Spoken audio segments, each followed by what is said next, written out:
मुलाकात और बहन के हाथों से एक मुट्ठी भिक्षाटन करने के लिए। ना जाने वह चंडाल अपने बहन की मोह माया में पड़ गया है या मेरे ओर आ रहा है। ना आ रहा है।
आज मैं बाहर की हाथ की भीड़ या गुरुदेव स्वामी की झोला में डाल करके या अलग की भार में ये संसार से उतारूंगा।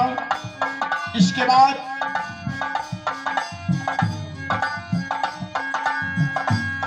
हम मैया जी का सेवा में लो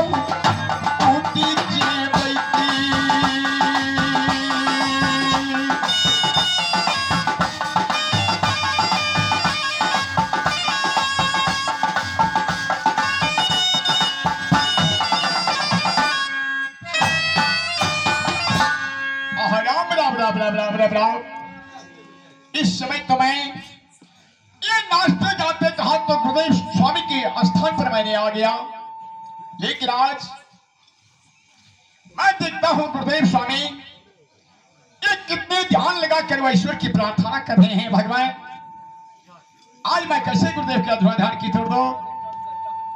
चलकर मैं प्रभु के चरण में प्रणाम करता हूं।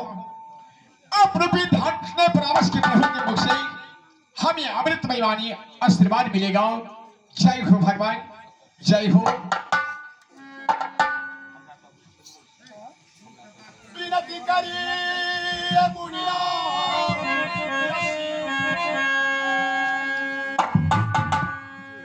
विनती करिए